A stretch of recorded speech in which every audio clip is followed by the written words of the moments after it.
On the 75th episode of the HatTrick Sports Podcast, we're going to be talking about college football's rivalry week, along with some altercations that happened with that. We have our NFL Pickems and news. Some MLB signings are starting back up, and we're going to be ranking the top 5 coach quotes. And ending it off with some Hall of Fame, yay or nay. Make sure you use code HatTrick Sports when checking out at w.gg for 10% off your order. Roll it! Welcome to HatTrick Sports, starring your host, Isaiah Carpenter. Bringing you the biggest sports headlines every week. This is the HatTrick Sports Podcast.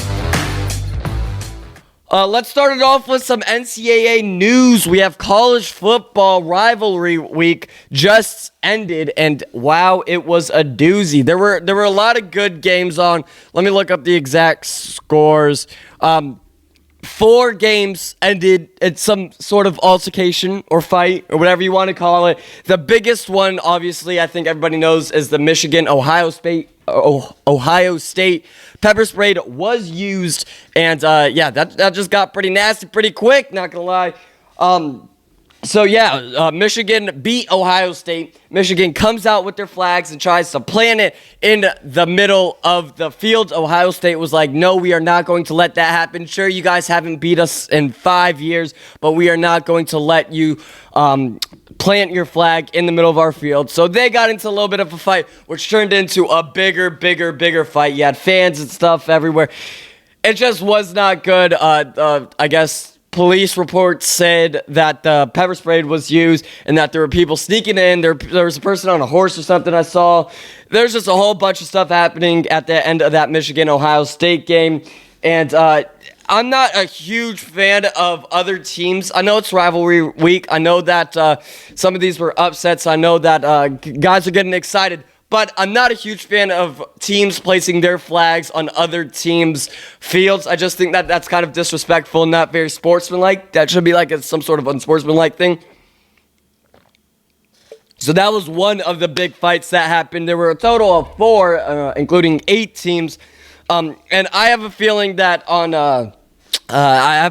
this week they're gonna NCAA is gonna throw out some fines and maybe some arrests will be made.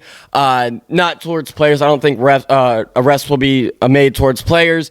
And I think there's gonna be some new rules or some sort of. There's got to be something, because this cannot happen. All day yesterday, getting alerts that fights were happening, watching games, seeing fights will happen. The big one, Michigan-Ohio State. Michigan planted the flag on Ohio, or tried to, on Ohio State's field. Ohio State did not like that, so they got into a fight and then made a bigger fight. Pepper spray was used, and that's basically what happened. They ended up all getting off the field, fined, whatever.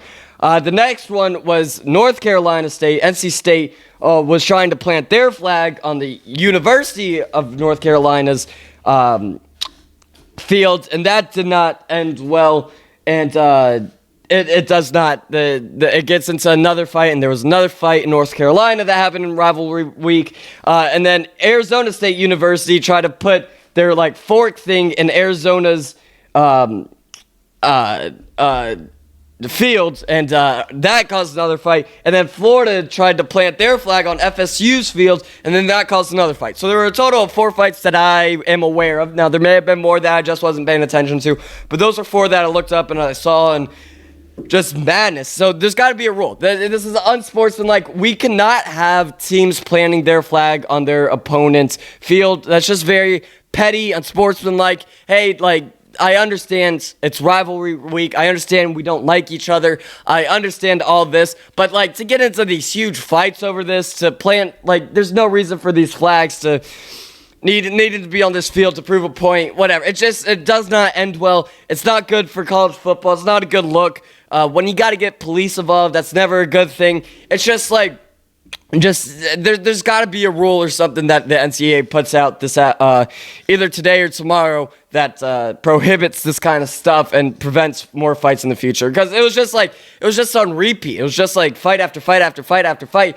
and some of these guys were on the field, so it's they didn't see the other fights and they just started fighting. So it wasn't we saw them fight, we're gonna fight. No, a lot of this stuff was at the same time. Like, they didn't have time to go back and watch the other fights to know that everybody was fighting. There's just got to be a rule or something for rivalry week. Again, I understand that it's part of rivalry week, but it just can't happen. You just can't risk guys' health for this kind of stuff. Wow, that's just what my thoughts are on it. Georgia Tech. That was one of the wildest comebacks I've ever seen. Georgia should not be happy. Georgia was favored by 17 points to beat Georgia Tech, and they were losing by 17. They ended up coming back in the fourth quarter, literally last minute. Coming back, it forced an overtime. The overtime went into the second overtime, which went into the third overtime, which all you could do is 2-point conversions, go back and forth, back and forth, back and forth. It went into 8 overtimes. I remember watching the college football game with the most overtimes. I was at like a pool party or something. I just remember coming out of the pool. I remember it was freezing cold. But yeah, I remember that, and I thought this was going to end up going into 10 overtimes. You could just tell every single player was exhausted. You could tell that they didn't want to do that anymore and that they just wanted to win. But one thing that I respect from them is that there was no big fight. You got to respect that there was no big fight.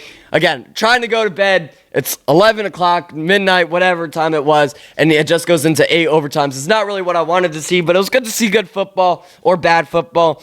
Good defense nonetheless, and again, it ended in 8 overtimes, and Georgia ended up winning. Again, not something Georgia should be proud of. They're favored by 17, and they only won by 2 in 8 overtimes against the team they should have absolutely destroyed. But you know what? That's why they play the game. And Georgia Tech, again, should not be happy because, number one, you got the loss. Number one, and number two, you were up by 17 points. What happened? You cannot blow a 3-score game.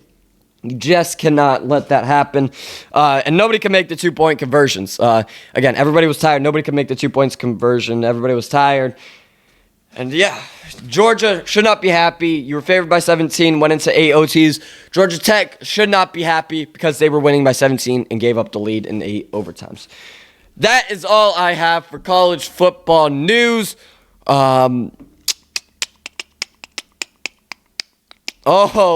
on TikTok Live. Again, if you guys do not follow us on TikTok Live, make sure you go check us out on TikTok. One of the guys on TikTok Live says, maybe the pepper spray was what caused Ryan Day to cry like a baby. Ooh, that's actually kind of good. I kind of like that one. Maybe that could be a shirt. DM us if you are on it. We might be able to get a shirt up and running. I think that could be a good shirt to sell. Let's move on to MLB news. The Dodgers looking active again for the second straight offseason. Last offseason, they spent, billions of dollars on guys. This offseason, they are starting off with, 9 figures? They are already spending 9 figures. Just a couple weeks into the offseason, they signed Blake Snell, actually a pretty good pitcher. A lot of people are complaining, and I'm going to go over all of that real quick. I'm just going to look up his career stats and see what happens. So we did have the chance to kind of speak, you could say, with Blake Snell on his little Twitch thing. There was maybe 100 people on there going back and forth with Blake Snell before he signed with the Dodgers. So he has been playing since 2016. He won the Cy Young Award, I want to say he won a Cy Young Award. Yes, he's won 2 Cy Young Awards in 2018 and 2023. He led the league in 2018 with wins above replacement, with 7 wins above replacement. He had 21 wins, a 1.89 ERA, a 2.17 ERA plus, and a 5.6 hits per game in 2018. Now in 2023, when he won Cy Young for the second time, he had only 5.8 hits per game, 187 earned run average, 99 walks. Oh, that's not the good stat. He had the most walks out of any pitcher.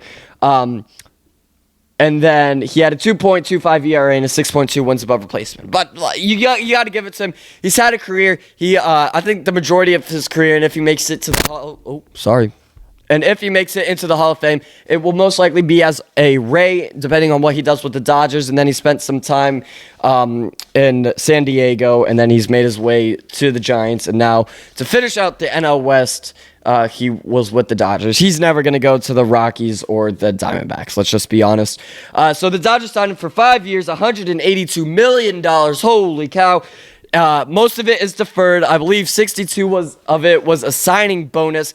And what a lot of people are complaining is like, oh, the Dodgers, another deferred payment. No, guess what? We're going to have to pay him eventually. Now, sure, the value of the dollar is going to go down. That historically, the value of the value of the dollar is going to go down in 5 years, whenever his deferred contract goes into. But guess what? All the managers and players agree. You have the MLB PA, and then you have all the managers run by Rob Manfred. They all agree that deferred money is part of the game, and that they all agree of this contract. Every single team and every single player associated with the MLB PA agreed to let this happen. So you cannot be complaining, because guess what? One of your favorite players helped agree to all this deferred money that the Dodgers are doing. It's completely legal. It's completely fine. We have to pay him back anyway. And it's not like your team can do the same exact thing, except your owners don't want to spend money. That's why I like the Dodgers. The Dodgers, I love Guggenheim and all of the Dodgers owners, because they won't. They like to spend money. Sure, is $182 million for 5 years a little risky for Blake Snell? Yes, but guess what? He's going to help our pitching staff if he stays healthy. It's just going to be great. It's going to be good. He's going to be good for the Dodgers. He's a little bit expensive, but you know what? He adds to the Dodgers roster. The Dodgers are going to have a stacked pitching team. We'll go over that. We'll actually go over that now. Right now, the Dodgers, potential starting rotation. You have Blake Snell, you have Shohei Ohtani, which I've heard a lot of things like Ohtani might just be a Saturday guy. He might just pitch 1 day a week. Just make sure you're ready on that one day. You're going to pitch on that one day. He's not going to be part of the regular rotation. Break the rotation up a little bit. Ohtani, this is just what I'm hearing, some rumors. You have Yama Meatballs, you have Dustin May, Tony Gonsolin, and Tyler Glasnow. And then we're not done signing guys. We're probably going to re-sign Kershaw. Just give him the jersey. He might be good, he might be bad, whatever. Just give him a few $1 million for a couple more years. Give him the jersey, whatever. Walker Buehler, it doesn't sound like he's going to stay with the Dodgers. He might go to the Yankees or someone else, but Buehler might stay with the Dodgers. You have Corbin Burns, who I want. I want Burns and Adames. If we get Burns, Adames, and Teoscar Hernandez, which again we'll talk to in a few minutes, Burns, Adames, Teo, we will be set. We will win the World Series for the next 10 years. And then Roki Sasaki. It doesn't sound like the Dodgers are going to get him, but if the Dodgers get him, that just adds to the starters. So the Dodgers have only had like 2.5 starters in the playoffs last season. I'm hoping that they learned their lesson. Mark Prior knows what he's dealing with, and maybe they'll have 6-7 starters in a rotation, which honestly, the more the merrier. Get guys more rest. What we really need, guys, is healthy for the playoffs. We've obviously know that the Dodgers are going to make the playoffs. Just stay healthy, stay loose, and the real season begins in October. So that's just what the Dodgers are doing. Let's talk about the most important free agent for the Dodgers, Teoscar Hernandez, who was the one that stepped up when all the Ippei thing went down and helped Shohei Ohtani. It was Teoscar Hernandez, who threw sunflower seeds on Shohei Ohtani through 50 whatever home runs. Teoscar Hernandez, who gave Shohei Ohtani the big ol' hug when Shohei was feeling down. It was Teoscar Hernandez. Teoscar Hernandez was part of the reason why Shohei Ohtani is the greatest baseball player of all time. The Dodgers need to understand that Teoscar Hernandez became Shohei Ohtani's best friend. Now, of course, Shohei Ohtani's best friend got arrested and is going to face 20 whatever years in jail because he was stealing money from him. Teoscar Hernandez stepped up, even though they didn't speak the same language, and helped Shohei Ohtani. Every time I see Shohei Ohtani and Teoscar Hernandez in the same picture, they are both smiling and happy, and that is what we need. We need to keep Shohei Ohtani happy. So if the Dodgers were smart, indirectly, just sign Teoscar Hernandez, he doesn't have to play. Now, he better play, but he doesn't even have to play. Just stay in the clubhouse with Shohei Ohtani, and you'll be fine. The Dodgers just need to sign him before, I don't care, before Teo signs with somebody else, the Dodgers need to sign him. Obviously, Teoscar Hernandez, guess what? You won a World Series with us. Think about it. Why would you not want to re-sign with us? The Dodgers know that this will help Shohei improve his game even more. Ohtani's going to have more pressure on him because he's going to be pitching, and you just need Teoscar Hernandez to help Shohei go through all that. That's the main thing for me. Do it for Shohei. Sign Teoscar Hernandez for Shohei, and obviously he's a great all-star guy. He won the home run derby, if that means anything anymore. But But yeah, just sign Teoscar Hernandez as soon as possible. He might be expensive. You might need to pay him a little bit more, but you know what? Whatever you got to do to make Shohei happy. So yeah, that's all the stuff really on Dodgers. That was, of course, I can't really go a week without talking about the Dodgers, but to be fair, they're the most active this offseason we have ever seen. So, well, not the most active in this offseason than any other team has in this offseason. Obviously, last offseason was a lot better for them, but you can't get better than last offseason. One second, gonna make sure that's good. All right, let's move on to our sponsored segment, W Energy, the greatest energy drink to surface the land of drinks. You have W Energy drinks. You can go to w.gg, get this wonderful water bottle that you see me using every week. They got tubs, they got packets, they got cans, they got all sorts of energy drink stuff. What we're gonna do, because we got the water bottle, we got the tub, it's a blend of the finest blue raspberries in this tub. There are 30 servings per tub, and basically what you do, one second, it comes with a scoop, you take a scoop, just like that, powder's gonna go everywhere, whatever, it smells great, it tastes great, you put it in there.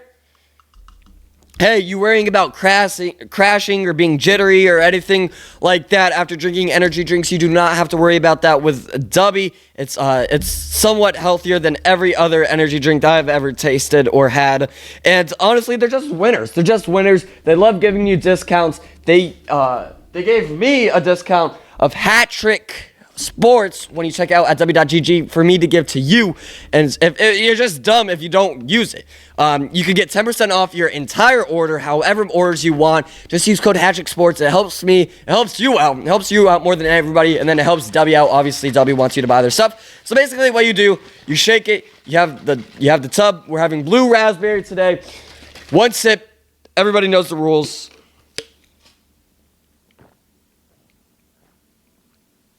Blue raspberry is the best flavor that they make. In my opinion, it gets... One second. One sip. Everybody knows the rules. We are going to be we are going to be rating what this blue raspberry W gets. One sip. Everybody knows the rules.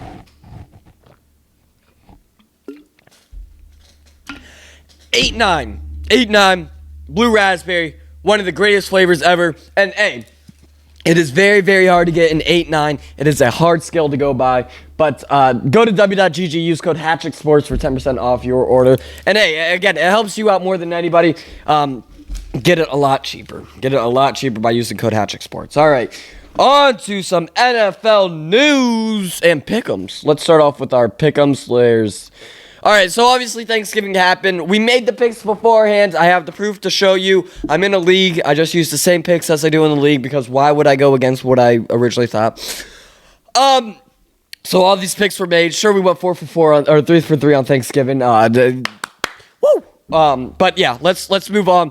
Let's go with the Bears and Lions. Give me the Lions. You have the Giants and Cowboys. Give me the Cowboys. How about them Cowboys? You have the Dolphins and Packers. The Dolphins are going to put up a good game. But give me the Packers. You have the Raiders and Chiefs. The battle of the division. The Chiefs can only win by, like, the last second. Like, it has to be a nail-biter at the end for the Chiefs. So give me the Chiefs. You have the Texans and Jags starting Sunday. You have the Texans and Jags. Give me the Texans. You have the Colts and Patriots. Give me the Colts.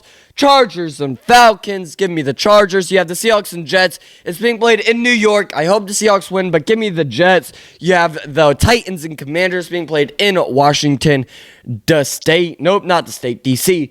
So give me the Commanders. You have the Steelers and Bengals, a little division matchup. Give me the Bengals. It's being played in Cincy. You have the Cardinals and Vikings. Now, the Cardinals are looking good this season, but the Vikings are looking a lot better. It's being played in Minnesota. Give me the Vikings. You have the Rams and Saints. Give me the Rams. You have the Bucks and Panthers. The Panthers almost pulled an upset last week, beating the Chiefs, but they did not end up beating the Chiefs. But give me the Bucks. You have the Eagles and Ravens. This is going to probably be the game of the week, but give me the Ravens. Give me the Ravens. It's being played in Baltimore. It's going to be a good game, though. It's going to be a good game. For Sunday Night Football, you have the 49ers and Bills. 49ers and Bills. The Bills are going to win the Super Bowl this season. Been saying it for 19, 18 months, whatever. It's being played in Buffalo. Huge snow blizzard just passed through there. The 49ers not looking good this season compared to last season and seasons before. So give me the Bills and Bills Mafia. You have the Browns and Broncos. A horrible Monday Night Football game. The Browns not looking good this season. I feel bad. But give me the Broncos. It's being played in Colorado. Obviously, it's getting a little bit colder. Oxygen levels are different in Colorado. Or Denver. Yeah, Denver, Colorado. Give me the Broncos. So those are your those are your Week 13 NFL Pickems. All right, more NFL news. The Rams player. One second, let me go to this tab. Rams wide receiver DeMarcus Robinson was pulled over and arrested on Monday, the last Monday in November, whatever date that was. He was pulled over for a suspicion of driving under the influence, a little DUI action. I don't know the full details, but I'm sure he was arrested. He got out on bail, on bonds. And again, it's going to be a long legal process. It's a DUI. He was caught at 5:13 in the morning, traveling over 100 miles an hour the night after the Rams lost. But DeMarcus Robinson did score a touchdown that game.